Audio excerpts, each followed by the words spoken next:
Olá, olá, 26 de novembro de 2020. Confira as principais notícias desta quinta-feira. Eleições 2020, está chegando a hora do segundo turno. Veja uma reportagem sobre o perfil do eleitorado da capital maranhense. Cidades realizam audiências públicas sobre o Plano Estadual de Recursos Hídricos. Senado aprova a inclusão de agravante a crime de racismo no Código Penal. Dia Latino-Americano e Caribenho de Luta contra a Violência às Mulheres é lembrado com um ato em São Luís promovido por movimentos populares. Fique ligado na TV Difusora e tenha um bom dia, Maranhão.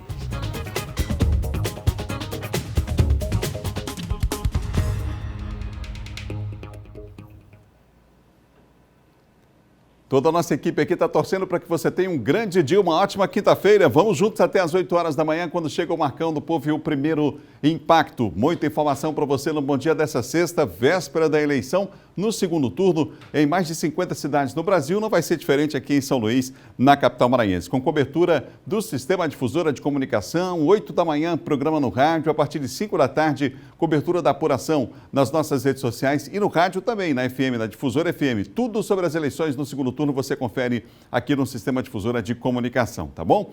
A gente começa essa quinta-feira mostrando como que está o trânsito nessa manhã em São Luís. Vamos para as avenidas? Vamos lá? As principais avenidas da cidade, a gente começa lá no bairro do Bequimão. Olha aí, essa câmera colocada no antigo Roque Santeiro. Você tem aí, no lado esquerdo, os veículos que se deslocam no sentido centro, sentido Coama também, né? Aí do lado esquerdo, portanto, o trânsito geralmente nesse horário já é mais carregado para quem está vindo aí do Angelim, da Coab, do Coatrac, né não? E as pessoas vão se deslocando aí no sentido centro da cidade. Um ótimo dia para você que nos acompanha. Avenida Jerônimo de Albuquerque, nesse momento ao vivo para você. Vamos para outra avenida da cidade? Agora estamos aí na ponte do São Francisco. Olha só, 2 pistas liberadas no sentido centro. Maré tá cheia, tá bonita demais.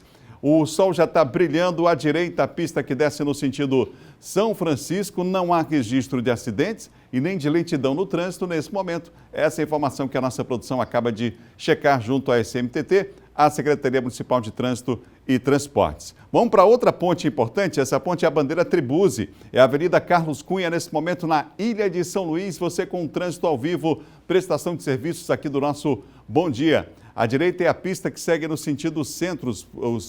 Os veículos que se deslocam no sentido centro usam a pista da direita. A pista da esquerda, quem vem para o Jaracati. Movimento grande nesse momento aí, mas tranquilo também, né? Aí na pista da direita, então, você vê aí, ó, tranquilidade total para quem se desloca nesse momento. Não há nenhum acidente de trânsito nesse ponto da cidade, a SMTT confirma. Agora estamos no centro, na Avenida Guaxenduba, aí a descida das Cajazeiras, veículos que se deslocam ali para a Avenida Kennedy, no sentido contrário, sentido centro, Parque do Bom Menino. Olha como que está esse sol, gente. Temperatura lá em cima nessa manhã de quinta-feira. Um ótimo dia para você que se desloca nesse momento para o trabalho. Mostramos aí 4 pontos importantes na nossa Ilha de São Luís, nesse monitoramento que é feito pela SMTT, a Secretaria Municipal de Trânsito e Transportes da capital do estado. Dá para a gente ver agora como é que está o trânsito na segunda maior cidade do estado. A gente vai para Imperatriz. Nesse momento a gente tem aí a Rua Ceará, esquina com a Santa Teresa. Olha só, movimento nesse momento em Imperatriz. Esse cruzamento é um cruzamento importante. Está ali o pedestre, o ciclista passando na faixa e vida que segue. Está começando mais um dia. Hoje é quinta-feira, imagem do monitoramento feito pela Prefeitura de Imperatriz. Já já a gente vai ao vivo lá para a região Tocantina com Geisel Nascimento, que vai atualizar para a gente as informações, as últimas informações aí da cidade de Imperatriz. Um abraço aos amigos da região Tocantina, em especial o pessoal lá nos hotéis, né, que já acorda aí ligado na TV Difusora, acompanhando as notícias de todo o estado aqui no nosso Bom Dia. Um ótimo dia para você aí em Imperatriz. Vamos juntos, você ligado aqui na TV Difusora desta manhã, manhã de quinta-feira. Olha, quase 90% das rodovias federais que cortam o Maranhão precisam de reparos. Pois é, a situação que tem afetado a economia do estado, inclusive a Federação das Indústrias, teme que, se nada for feito, o quadro piore com a chegada do período chuvoso. Os problemas de manutenção das rodovias federais que cortam o Maranhão têm impacto nos custos da logística para a indústria. O impacto era na ordem de 40% a 50%. Hoje acho que diminuiu bastante com esses 2 pontos de BRs que foram resolvidos e estão em andamento ainda outra parte na BR-316 ali para o lado do Gurupi. De acordo com o DENIT, apenas 12% da manutenção de toda a malha viária, que corresponde às rodovias federais no estado, tem nível bom, 50% tem nível regular e os outros 36% ruim ou péssimo. Um dos trechos mais problemáticos da BR-135 fica na altura de Campos de Perizes, está em recuperação. Em reunião na terça-feira da semana passada com a FIEMA, o DENIT anunciou investimentos para 2021. De acordo com o Conselho Temático de Infraestrutura da FIEMA, o valor deve cobrir 3.500 quilômetros de área recuperada. O percurso mais comprometido hoje, de acordo com a FIEMA, fica na MA 006, que liga as BRs 222 e 226. Ela preocupa porque ela diminui o trajeto, tu tá entendendo? Ela diminui em aproximadamente 80 a 100 quilômetros o trecho entre Balsas e São Luís para os carreteiros que são os bitrens trazendo soja. A chegada do período chuvoso traz preocupação a quem depende dessas estradas para movimentar a economia do estado. Então, o período chuvoso tinha que estar preparado, sabendo que vai chover. Então, quem não se preparou, minha filha, vai sofrer. E sofre o estado como um todo, e sofre a indústria, sofre o comércio, sofre o turismo, sofre tudo, porque tudo depende de rodovia no Brasil. Até a próxima quinta-feira acontecem em várias regiões do estado audiências públicas sobre o Plano Estadual de Recursos Hídricos do Maranhão. Audiências importantes. Quem explica para nós o objetivo dessas audiências é o Eduardo Bueno, que está comigo aqui ao vivo. Eduardo. Bom dia para você, bom dia a todos. O objetivo do plano é implementar programas envolvendo alternativas para a utilização sustentável dos recursos hídricos, desenvolvimento sustentável aqui do Maranhão.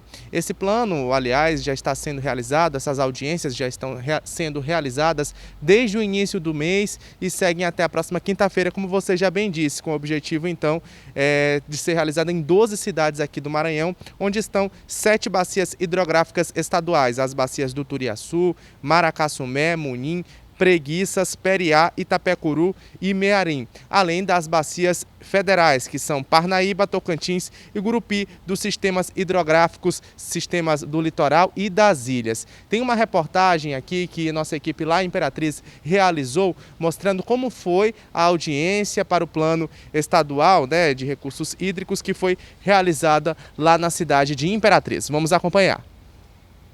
A audiência Imperatriz aconteceu na Universidade Aberta do Brasil. Desde o dia 10 de novembro, o evento vem acontecendo e se estende até o dia 3 de dezembro deste ano. Audiências públicas sobre o Plano Estadual de Recursos Hídricos do Maranhão para o aprofundamento da política das águas do território do estado. A parte das audiências públicas é a parte responsável por ouvir o povo, ouvir a sociedade, ouvir os produtores rurais, ouvir, no caso, a opinião do que se passa na realidade do dia a dia da bacia hidrográfica, referida na audiência pública. Então, a gente vai apresentar os programas específicos voltados para esta bacia e a audiência pública é uma oportunidade de englobar coisas que não foram vistas pela empresa. Um ponto importante foi a participação da sociedade representada pelas instituições do poder público, federal, estadual e municipal, e pelas entidades da sociedade civil organizada e empreendedores usuários de água do estado. Esta parceria é fundamental no debate das ações do governo do estado para a democratização da gestão dos recursos hídricos. Nós tivemos uma oficina de diagnóstico para sabermos os problemas que nós enfrentamos, com relação aos nossos recursos hídricos, e apontamos algumas soluções para que fosse resolvido esse problema do uso consciente, da preservação, e hoje a gente vai estar recebendo o resultado desse diagnóstico, Então é de suma importância, porque a preservação e o uso consciente é tudo. Além de Imperatriz, as audiências serão realizadas em mais 11 cidades e contemplará as 7 bacias hidrográficas estaduais, como Turiaçu, Maracassumé, Munim, Preguiças, Periá, Itapecuru e Mearim, e as 3 federais, Parnaíba, Tocantins e Gurupi, além dos 2 sistemas hidrográficos, que é o Sistema Litoral Ocidental e o Sistema das Ilhas Maranhenses.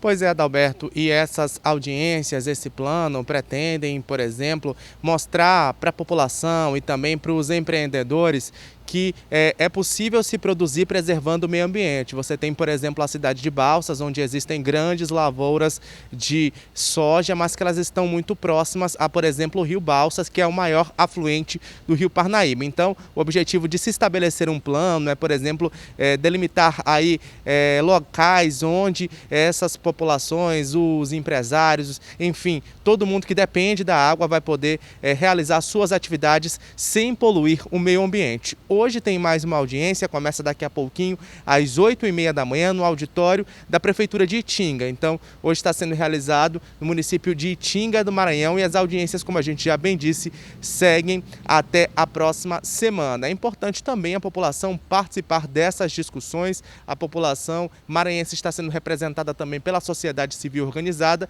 e pelos órgãos aí do poder público que lidam diretamente com essas questões. Adalberto Melo. Obrigado, Bueno. Pensar o desenvolvimento de forma sustentável, não é, gente?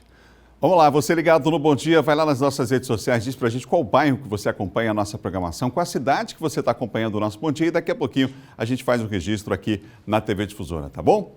São 7h11, 7h11, a gente vai agora à Imperatriz com o Geisel Nascimento, ao vivo. A gente falou ainda há pouco sobre a audiência lá de Imperatriz em relação a recursos hídricos. Geisel, você inclusive fez a reportagem. Qual o destaque dessa quinta-feira? Bom dia. Oi, Adalberto, bom dia para você, bom dia a todos acompanhando a nossa programação. Hoje estamos aqui do lado de fora, né? Estamos aqui para mostrar um pouquinho que Imperatriz amanheceu hoje já quente. Estamos hoje com a mínima de 23 e a máxima de 33 graus. Daqui a pouco você mostra, Adalberto, aquelas imagens aéreas que tem de Imperatriz para você sentir como é que vai ser o clima hoje, com certeza já bem quente. Quero registrar também a movimentação de ontem à noite, na apresentação do Paulo Negrão, do programa Bandeira 2 aqui de Imperatriz e da nossa região. Foi destaque em acidentes na BR-010, envolvendo um animal e também uma pessoa com vítima fatal. Teve movimentação na delegacia da Polícia Civil, onde foi registrado vários boletins de ocorrência, dentre eles a violência doméstica. A Lei Maria da Penha foi registrado mais uma vez. E o pior, que o companheiro é um policial militar. Conhece todas as leis, né? E também foi registrado também roubos de motos, celulares e apreensão de drogas e outros assuntos que foram direcionados também na delegacia da Polícia Civil na noite e madrugada de ontem. E dando sequência, a Polícia Federal realiza uma ação de combate a fraudes em licitações e corrupção no Tocantins. Recursos da saúde e também da educação teriam sido desviados desde 2017 a 2019, 3 anos de desvios. E a Operação Exprobo, que significa repreender no latim, com o objetivo de desarticular esse grupo aí de criminosos, 50 agentes, aí aproximadamente 50 agentes, cumprem 18 mandados de busca e apreensão expedidos pelo Tribunal Regional Federal da Primeira Região, no município de Palmas, Lagoa do Tocantins, Santa Maria do Tocantins, Augustinópolis, São Miguel do Tocantins e aqui em Imperatriz, no Maranhão. Segundo a Polícia Federal, o envolvimento de agentes públicos também desses municípios foram citados. Os investigados poderão responder na medida de suas responsabilidades e participações diretas ou indiretas por fraude em licitações, peculato, corrupção ativa e passiva e associação criminosa. Agora vamos falar de um assunto positivo. Atenção, artistas aqui da cidade de Imperatriz, o prêmio Dona Francisca do Lindô vai estar premiando aí pessoas que fazem parte da Fundação Cultural, que fazem parte da cultura de Imperatriz. O prazo se encerra amanhã, sexta-feira, dia 27. Então, os grupos folclóricos culturais, durante esse período de pandemia, muita gente parou, então vai ter uma oportunidade aí. Vão ser investidos mais de R$100 mil, que vão ser divididos de acordo com as modalidades e categorias. Serão 16 grupos contemplados, entre quadrilhas juninas, grupo de Bumba Meu Boi e também outras danças populares voltados à cultura junina. Essa é uma boa notícia. Então, prazo é até amanhã no site oficial da Prefeitura. Voltamos ao estúdio com você, Adalberto, e na capital, desejando uma ótima manhã de quinta-feira e para todos que acompanham a nossa programação. Ótimo dia, Geisel. Geisel Nascimento, direto lá de Imperatriz, trazendo informações para nós. São 7h14, 7h14. Vamos falar de saúde? Agentes de trânsito de São Luís receberam orientações de combate ao câncer. A ação faz parte aí da campanha Novembro Azul.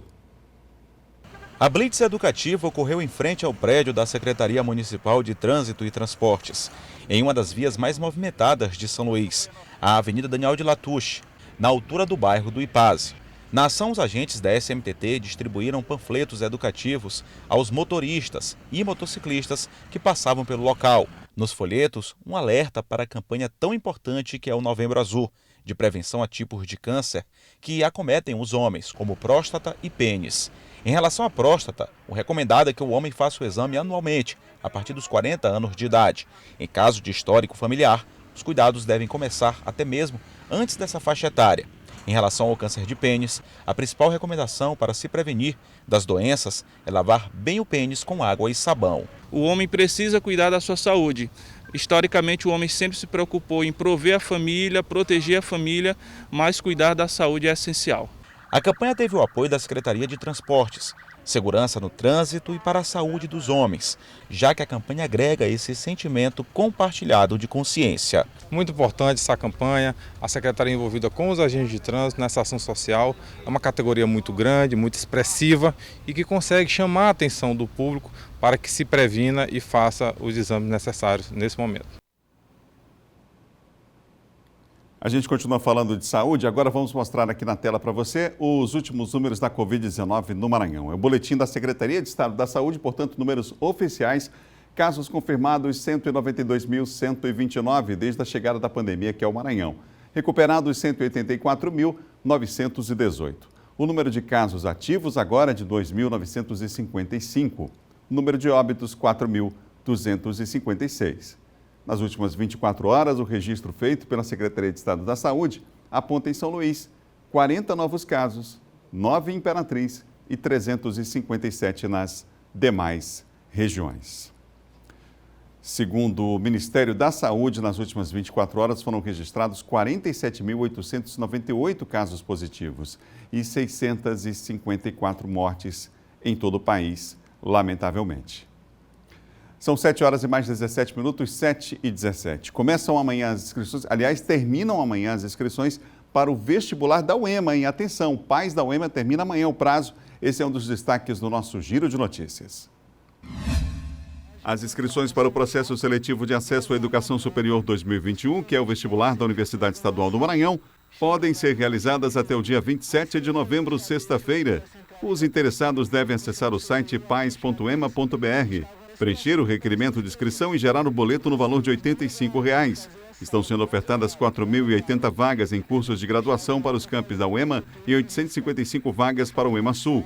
As provas estão marcadas para os dias 28 de fevereiro e 1º de março do próximo ano.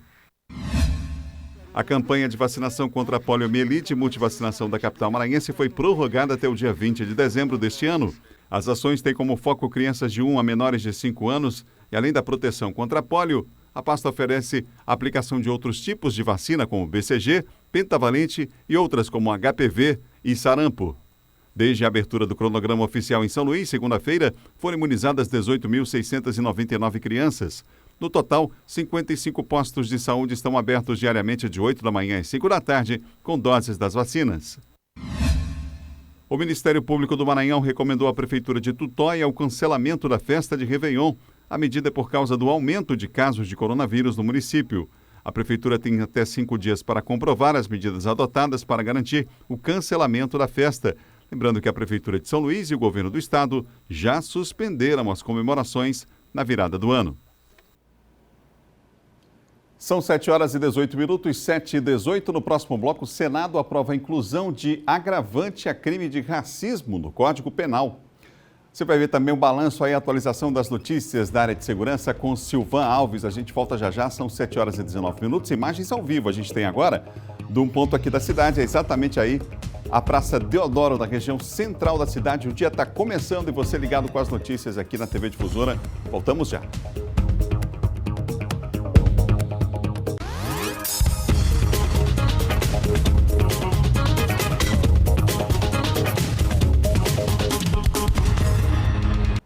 Já voltamos, são 7 horas e 22 minutos, 7h22, você ligado aqui no Bom Dia Maranhão nessa quinta-feira. Olha, o Senado aprovou a inclusão de agravante a crime de racismo no Código Penal. É claro que o assunto vai para a Câmara, mas é um passo importante e a gente vai saber com o Eduardo Ericeira agora os detalhes dessa matéria tão importante. Eduardo, bom dia. Olá, Adalberto, muito bom dia a você, bom dia a todos que acompanham o Bom Dia Maranhão, uma ótima quinta-feira a todos. Pois é, foi uma sessão aí do Senado, como você disse agora, a pauta segue para ser debatida também na Câmara dos Deputados. que mexe aí, né, com a questão racial, com a questão do racismo, mas também com outras crenças, com a questão religiosa, orientação sexual, foi aprovado no Senado Federal e dentro do trâmite segue agora para a Câmara dos Deputados. Inclui a previsão de agravantes, aí uma mudança no Código Penal aos crimes praticados por motivo de racismo. O projeto é do senador Paulo Paim, do PT do Rio Grande do Sul, e foi aprovado por unanimidade de forma simbólica. Agora o texto segue para a Câmara. O projeto também prevê, além do racismo, como eu disse, agravantes por outros preconceitos. O texto inclui no Código Penal brasileiro a possibilidade de inserir agravante por motivo de discriminação e preconceito de raça, cor, etnia, religião, procedência nacional ou orientação sexual. Já existe na legislação brasileira a injúria racial, mas não existe, de acordo aí com o projeto, uma agravante genérica que se aplica a todos os crimes, indistintamente se resultantes de preconceito de raça ou de cor. O projeto utilizou os termos empregados, que definem os crimes resultantes de preconceito de raça ou de cor. Após discussão entre os senadores, eles decidiram incluir também, como a gente falou aqui, a questão da orientação sexual. O projeto foi apresentado ainda no ano de 2015, foi votado aí com um item aí extra-pauta, ou seja, sua votação não estava prevista na sessão, só que foi um pedido aí do senador Paulo Paim, que foi autor desse projeto de lei, para que seja incluído logo após aquela morte que foi bastante noticiada em todo o país e também até fora do Brasil, uma morte recente agora envolvendo uma pessoa negra em um supermercado lá no Rio Grande do Sul. Por conta disso e por vários outros crimes, mas por conta principalmente desse crime recentemente, o senador pediu que incluísse logo na pauta do Senado essa questão dessa votação desse projeto de lei, que já vem se estendendo desde 2015, agora de forma mais incisiva essa questão do crime de racismo dentro do Código Penal, envolvendo essa questão do racismo, muito por conta desse crime que aconteceu recentemente envolvendo a morte de um homem negro em um supermercado lá do Rio Grande do Sul, que foi aí espancado até a morte. Então o fato é que foi aprovado, agora segue essa mudança dentro do Código Penal, que prevê a questão do crime de racismo, segue agora para a Câmara dos Deputados. A gente volta com você, Adalberto, desejando uma ótima quinta-feira a todos. Obrigado, Eduardo. Projeto importante aprovado pelo Senado. Precisamos estar atentos e discutindo sobre o assunto também. É importante lembrar que temos sim um racismo, inclusive estrutural, no país, né? Que precisa ser discutido. Vidas negras importam, todas as vidas importam, e a gente precisa trazer essa discussão cada vez mais para a pauta do dia. São 7 horas e mais 25 minutos, 7h25. Vamos continuar falando de direitos humanos, porque o Dia Latino-Americano e Caribenho de Luta contra a Violência às Mulheres foi lembrado aqui em São Luís com um ato na capital maranhense promovido por movimentos populares. A intervenção artística e de luta reuniu mulheres para dar ênfase em uma data que foi marcante para a luta internacional de combate à violência. Dia 25 de novembro é o Dia Internacional de Combate à Violência contra as Mulheres. O mundo, o Brasil e principalmente o estado do Maranhão estão nas mobilizações dizendo não a todo tipo de violência. A violência contra as mulheres não é o mundo que a gente quer. Estamos nas ruas para pensar um outro projeto de sociedade, um outro projeto de país que inclua e valorize as mulheres. No Maranhão, o ato aconteceu também em Pedreiras, Imperatriz e Açailândia, com a participação das quebradeiras de coco e também representantes do MST. Nós, trabalhadoras domésticas, mulheres em geral, a nossa categoria, ela majoritariamente ela é formada por mulheres negras, e essas mulheres negras são as mulheres que mais sofrem. As estatísticas são as que mais morrem. Então nós não podemos parar. Nós temos que estar na luta todos os dias. Infelizmente, ainda por direito, por respeito, e não queremos ser violentadas a todo dia, né? No corpo, a tintura simboliza as marcas de agressão, que em muitas mulheres são reais. Deixam estragos emocionais, físicos e, em muitos casos, as vítimas perdem a vida. Nós estamos aqui, reivindicando essas mulheres, saíram da sua casa, do seu trabalho, para estarmos aqui, na Deodoro, reivindicando nossos direitos. Em Imperatriz foi lançada ontem mais uma campanha de combate à violência contra a mulher. A gente vai ver agora. O alerta é para a mulher ficar atenta a qualquer sinal de violência que possa partir do companheiro e denunciar. A campanha 16 dias de ativismo pelo fim da violência contra a mulher foi lançada durante este seminário, no auditório da Casa da Mulher Maranhense. O evento, Os Desafios da Mulher Preta, foi aberto com música e palestra. Iniciou a programação que vai até o mês de dezembro. Esse momento é voltado para a rede de atendimento às mulheres vítimas de violência e nós estamos nesse momento para dialogar e construir políticas públicas para minimizar o sofrimento dessas mulheres. A campanha é organizada pela Defensoria Pública do Estado do Maranhão e envolve todos os órgãos que formam a rede de proteção à mulher. A mulher já sofre, sim, desigualdade, sofre preconceito e sofre a violência, mas isso, para a mulher negra, é de forma muito mais violenta, muito mais intensa. E por isso a gente precisa ter esse olhar e refletir as necessidades específicas da mulher negra. Nos próximos 16 dias, outras ações serão desenvolvidas com o objetivo de divulgar a campanha e incentivar a prática de ações pelo fim da violência contra a mulher. Vamos agora à participação de Silvan Alves.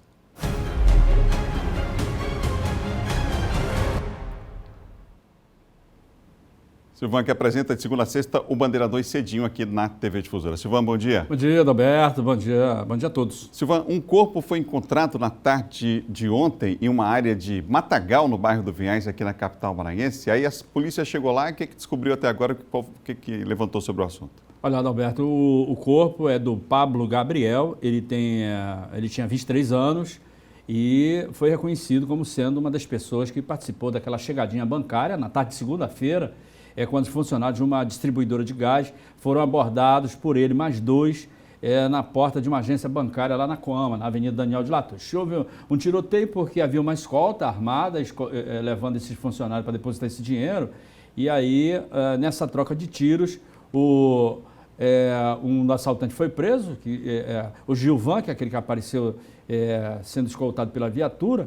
Esse Gilvan foi encontrado coincidentemente nessa mesma reserva florestal ali do Vinhais, para onde eles correram. E lá o Pablo Gabriel não resistiu ao ferimento, ele tinha sido ferido a tiro nesse confronto, e aí acabou morrendo lá. Mas o corpo dele só foi encontrado ontem. A polícia quer saber agora, entender, Adalberto, para onde é que foi o dinheiro, né? Onde foi parar o dinheiro. São 150 mil reais, que era o dinheiro que eles pegaram. Né? Uma parte desse dinheiro pode ter sido levado pelo terceiro assaltante, que estava com ele na mata, mas uma parte do dinheiro já está seguramente, a polícia já não tem mais dúvida de que ficou com o Pablo Gabriel. Né? Só que não foi encontrado. Não foi encontrado. O que moradores lá do Vinhais, porque essa reserva ela sai lá no Vinhais, o que moradores lá do Vinhais comentam é que possivelmente os parceiros do Pablo Gabriel souberam que esse dinheiro estava lá e foram lá buscar o dinheiro ontem. Era um movimento de gente entrando, né, e depois voltando com sacola dessa região, lá da reserva florestal lá do Vinhais. A polícia está em busca de imagens de câmera de segurança para confirmar essa informação e tentar identificar as pessoas que provavelmente lá foram buscar o dinheiro. Coincidentemente, depois que essas pessoas estiveram lá, a polícia tomou conhecimento de que havia o corpo lá, não foi encontrada a arma, que ele estava armado também, tinha uma arma, a arma dele não foi encontrada e também não foi encontrada a sacola de dinheiro que ele estava levando. Silvão, um suspeito identificado foi preso preventivamente por suspeita aí de envolvimento na morte de um professor lá na cidade de Viana. Esse caso foi o caso do professor Marcos Vinícius. Esse crime teve grande repercussão, ele era uma pessoa bastante conhecida lá em Viana, e pelo que apurou a polícia, esse crime ele teve uma motivação passional, era um triângulo amoroso. A esposa do professor Marcos Vinícius, que foi morto lá próximo da Praça da Matriz, no centro de Viana, foi um crime de pistolagem. A polícia ainda não localizou esses dois homens que foram os da moto, que atiraram no professor Marcos Vinícius. A mulher dele, a Célia Mendes, já está presa, a Selma Mendes já está presa aqui no Complexo Penitenciário São Luís, e agora a polícia cumpriu o mandado de prisão contra o Fábio Luiz, que seria o amante da Selma, né? E que, de acordo com a investigação, ele teria participado de todo o planejamento e elaboração para que o marido da vítima fosse executado. A polícia está fechando o cerco aí com a prisão do Fábio para tentar chegar agora nos dois executores, que são de extrema importância para fechar e esclarecer totalmente a morte do professor Marcos Vinícius lá de Viana. Obrigado, viu, Silvan? Até amanhã. Ok, Adalberto. Bom dia. Obrigado a você, obrigado a todos. Silvan Alves com a gente aqui no Bom Dia. São 7 horas e 32 minutos, 7h32. Vamos continuar girando agora no interior do estado. Vamos para Caxias. A informação não para aqui no Bom Dia. A gente vai para lá, na região dos Cocais, para o leste maranhense, onde está a Raquel Souza. Bom dia, Raquel. Bom dia para você, Adalberto. Bom dia para todos que acompanham o Bom Dia Maranhão. E olha só, no próximo final de semana será realizada aqui em Caxias a segunda edição da Feira Territorial de Economia Solidária da região dos Cocais, um evento que acontecerá no próximo sábado, dia 28 de novembro. E a iniciativa é do governo do estado do Maranhão, por meio da Secretaria de Estado do Trabalho e Economia Solidária, através do programa Maranhão Desenvolvido Mais Justo Solidário. A ação que conta aí com o apoio de diversas entidades locais, como o INASA, por exemplo, que é o Instituto Nacional de Ações Socioambientais de Caxias, bem como a Prefeitura. E um dos principais objetivos dessa feira é fortalecer aí os pequenos empreendimentos, e promover o consumo sustentável do estado. Na ocasião estarão agricultores, produtores rurais e artesãos de diversos municípios da região. E lembrando que a feira aí se torna uma ótima oportunidade, para que as pessoas comprem produtos da terra e por um preço bem mais em conta. Quem não quer, não é isso?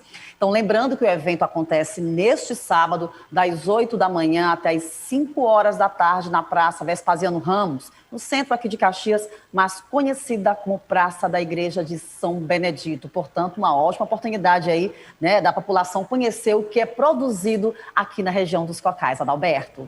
Melhor de tudo, Produto saudável com um preço justo. Obrigado, Raquel. É a Raquel, direto lá de Caxias. No próximo bloco tem John Coutrinho e os bastidores da política. Vem ele aí para falar. Estamos aí há 2 dias das eleições para prefeito em segundo turno aqui no Maranhão, em São Luís, no caso, na capital, em mais de 50 cidades no país. E mais os preparativos para o festejo da Imaculada Conceição em Caxias, adaptado também por conta da pandemia. Imagens ao vivo a gente tem nesse momento do Parque do Bom Menino, que foi entregue recentemente, inclusive, aqui na capital maranhense. Aí está a bela imagem nessa manhã, o sol brilhando em São Luís, e a gente volta já já.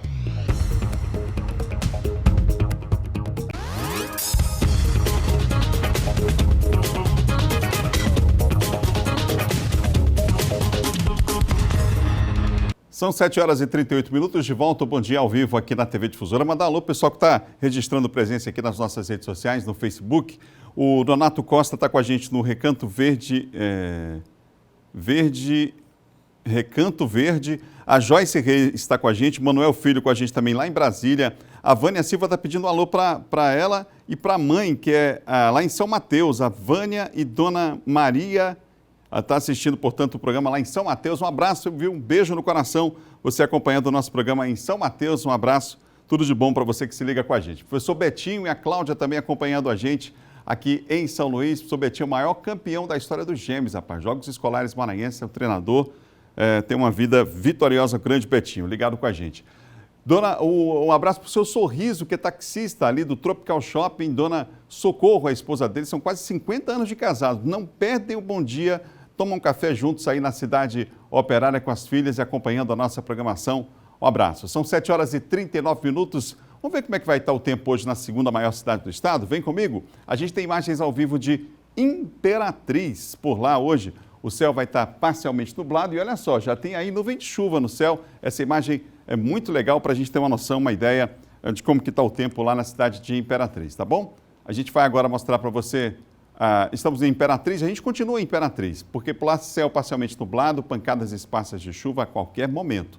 A mínima é de 23 e a máxima é de 33 graus. Agora, a gente vem para a capital maranhense, para São Luís, para ver como é que está o tempo aqui na capital.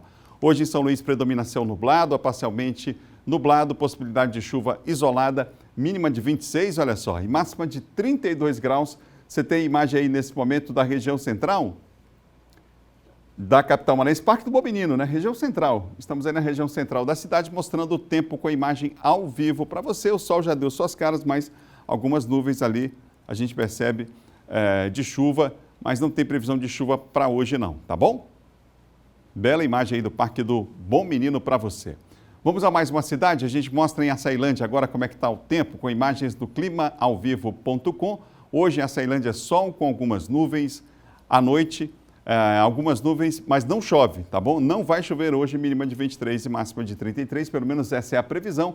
Aí tá, hoje está até mais limpo o céu aí em Açailândia, estava meio nublado essa semana bastante, quando a gente mostra com imagens ao vivo para você. A gente vai falar da previsão do tempo em mais algumas cidades do estado. Esse tempo agora é assim, Chegou a chuva em algumas localidades, o tempo chuvoso, alerta inclusive de tempestade tivemos no começo da semana, mas a temperatura continua lá em cima. Mais 3 cidades, Caxias, Pinheiro e Barreirinhas do nosso mapa, começando com Caxias, nebulosidade variável, pancada esparsa de chuva a qualquer momento, mínima de 26, máxima de 36 graus. Vamos para a Baixada Maranhense? Pinheiro predomina tempo nublado a parcialmente nublado. Hoje a probabilidade de chuva isolada a qualquer momento. Mínima de 27, máxima de 33 graus. Um abraço aos amigos que nos acompanham nas pousadas nos Lençóis Maranhenses, em especial aí em Barreirinhas. Por lá predomina tempo parcialmente nublado. Probabilidade de chuva isolada a qualquer momento. A mínima é de 25 e a máxima é de 35 graus em Barreirinhas, recebendo o abraço de toda a equipe aqui do nosso Bom Dia Maranhão. 7 horas e 41 minutos, 7h41. Em São Luís, lojistas têm feito de tudo para atrair os clientes na semana da Black Friday. Além dos descontos, a internet tem sido, olha, uma grande aliada. Nas vitrines, ofertas atrativas. Os descontos em alguns estabelecimentos chegam até 70%. Nessa loja, por exemplo, especializada em moda feminina, além da Black Friday, os consumidores encontram outras condições vantajosas. A expectativa está excelente em relação ao Black Friday. E além do Black Friday, nós estamos ainda com a campanha de leve 4 e pague 3. Diante de tantas promoções, a expectativa é que o volume de vendas cresça nos próximos dias. Até 20% no mínimo, né? Quanto mais, melhor. Mas a gente está com uma expectativa muito grande. A cada ano, as compras virtuais também disparam nessa época. As ofertas na internet são de encher os olhos. Só que nem sempre preço tentador é sinônimo de bom negócio. É preciso redobrar os cuidados. Um dos quesitos é verificar se a mercadoria poderá ser trocada, caso seja necessário. Nas vendas online, as vendas virtuais, o consumidor ele tem direito de trocar o produto por 10 dias. É o que se chama de venda a contento. De modo geral, a Black Friday é positiva não só para o consumidor. A campanha recheada de grandes promoções ajuda aí muito a aquecer a economia, principalmente em tempos de pandemia. Para o Estado também isso é positivo, porque aumenta a arrecadação de impostos e a arrecadação de impostos se dá através do aumento das vendas e dos tributos incidentes sobre essas vendas. Então, a Black Friday é uma ação positiva e que tem reflexos positivos na economia. Agora a gente fala de eleições 2020.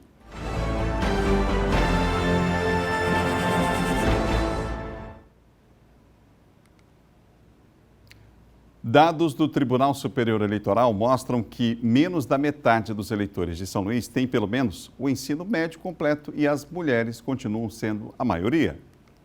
As mulheres estão em evidência. Na política não é diferente.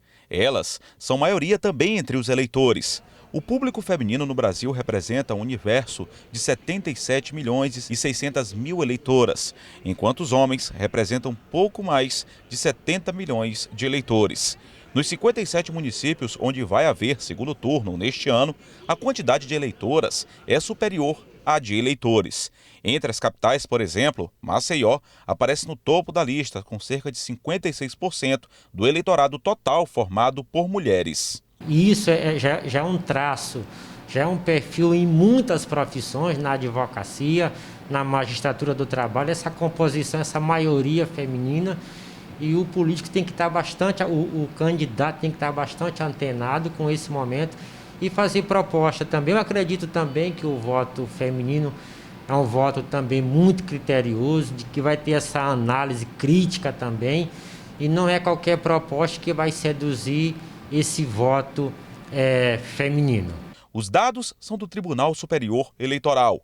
Outro perfil importante traçado do eleitorado brasileiro diz respeito ao nível de escolaridade. Entre as cidades em que vai haver segundo turno, pouco mais de 32% dos eleitores concluíram o ensino médio. Em São Luís, a média é maior. 42,78% dos 700 mil eleitores da capital maranhense concluíram o ensino médio. Presume-se que a pessoa melhor qualificada, o eleitor melhor qualificado, com mais conteúdo intelectual, ele pode sim dar um voto mais consciente, porque ele pode ter uma visão, uma análise mais crítica, mais razoável.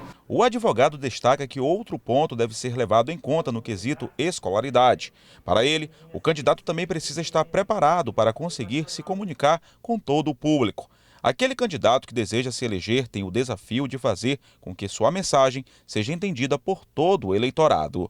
É uma eleição que tem novos contornos, é uma especificidade maior e o desafio, a cada eleição é um novo desafio para os políticos e um novo desafio também para os eleitores.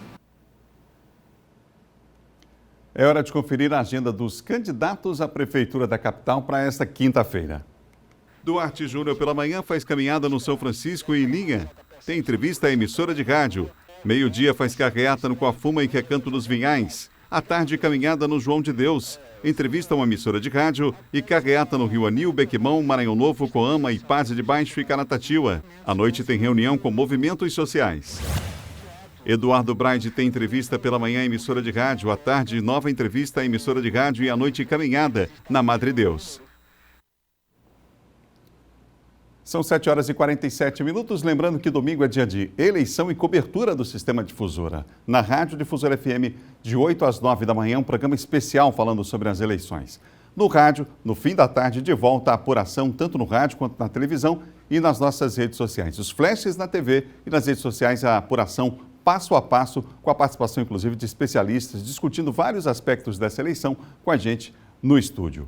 São 7h47. Agora a gente continua falando de política com a participação do nosso comentarista John Coutrin.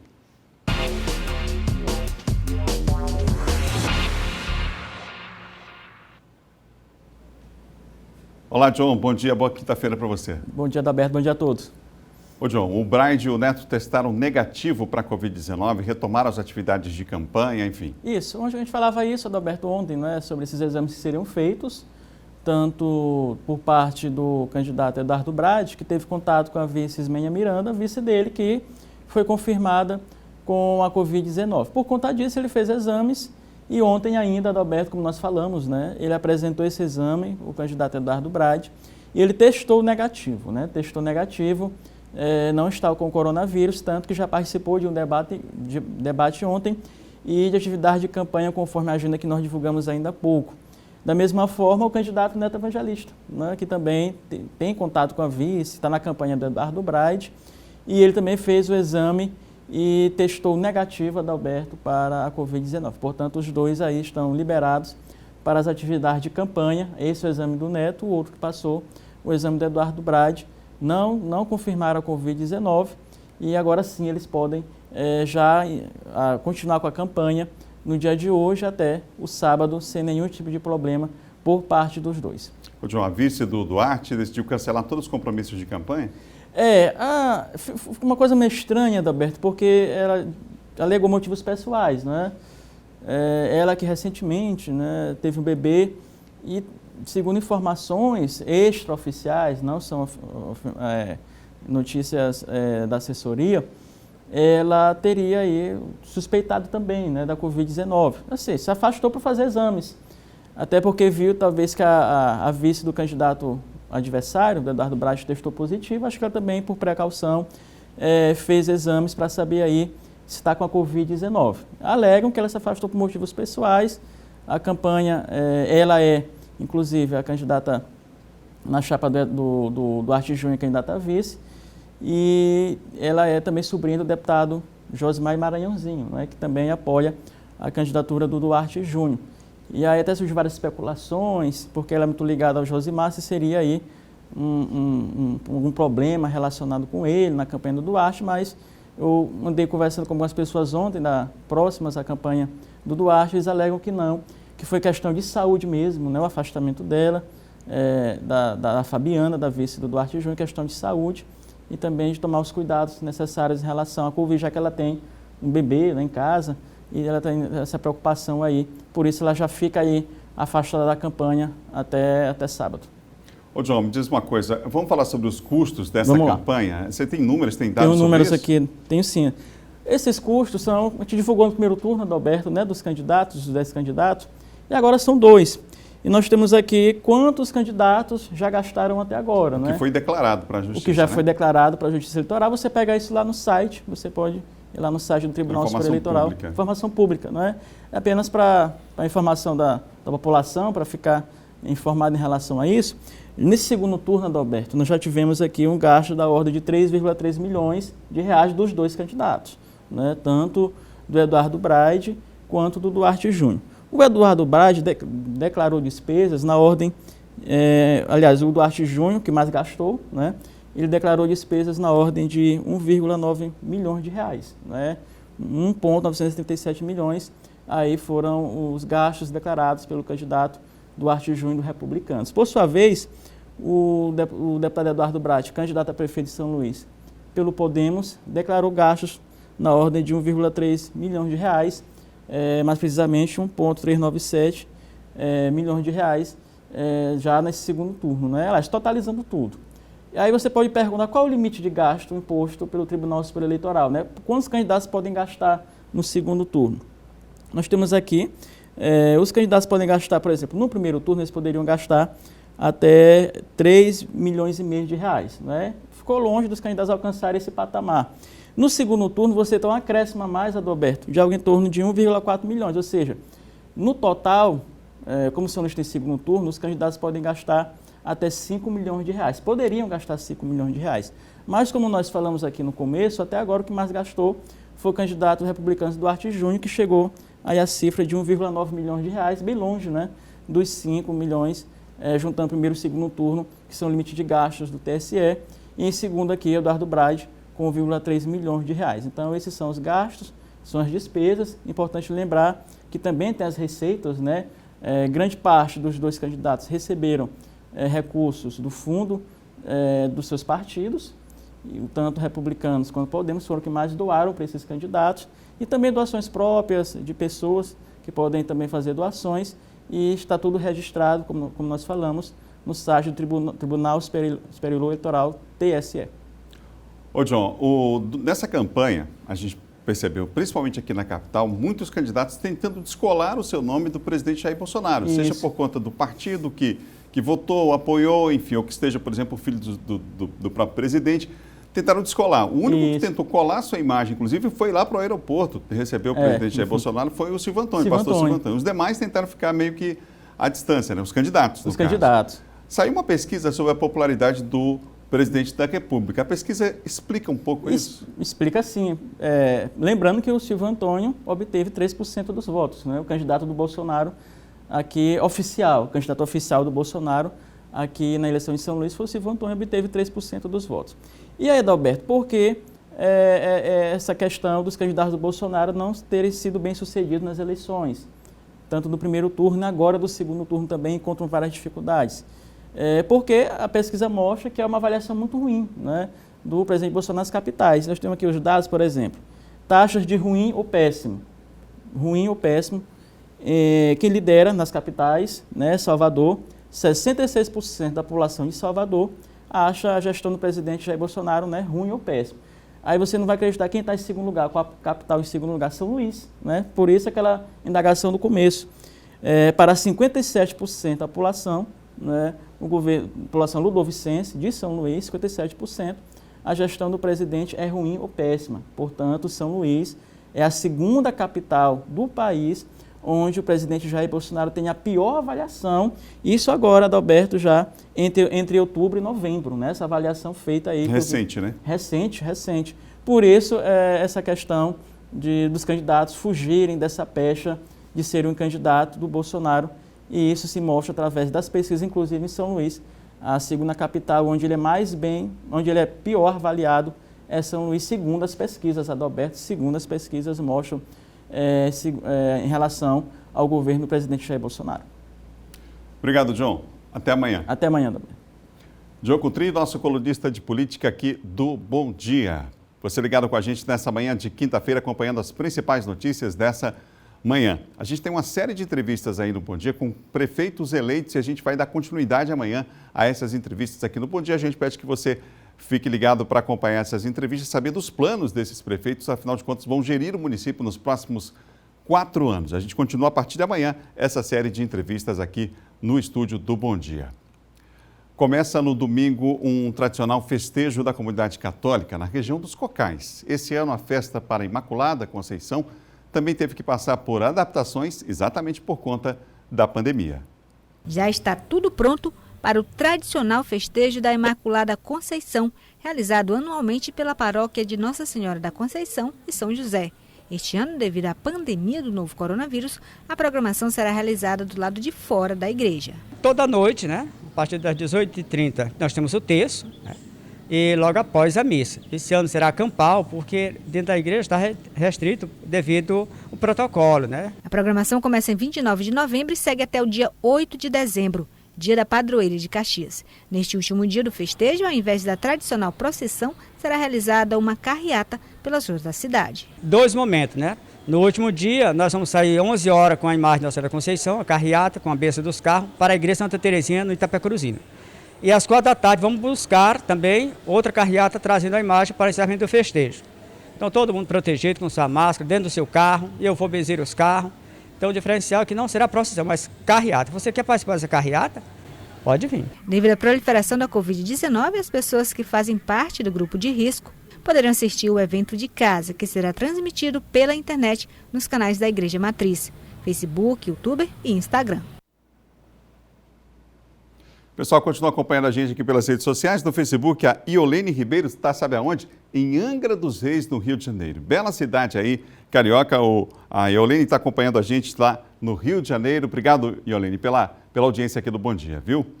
Vou encerrar com informações relacionadas às eleições 2020. Hoje é o último dia para comícios e reuniões públicas para esse segundo turno. Portanto, hoje é o último dia para esses comícios, essas reuniões públicas. E um detalhe, uma informação para você que nos acompanha. Hoje, portanto, é o último dia para a realização dessas atividades. Já a propaganda política no rádio e na TV, ela segue até amanhã, dia 27, sexta-feira, tá bom? Bom Dia Maranhão termina agora. Outras notícias você confere no nosso portal MA10. Amanhã a gente se encontra a partir das 7 horas da manhã com muita informação. E a gente tem agora imagens ao vivo aqui da capital maranhense para encerrar o Bom Dia de hoje. É o Parque do Bom Menino. A gente tem imagens aí, ó, ao vivo do Parque do Bom Menino. Bela imagem nessa manhã para você se inspirar, começar bem o dia, levantar se você ainda está deitado. Vamos lá que o dia já começou, o sol já está brilhando e a gente já está terminando o Bom Dia. Já está chegando o Marcão do Povo com o seu primeiro impacto. Amanhã a gente se encontra às 7, depois do Bandeira 2. Tchau, tchau. A gente se encontra amanhã.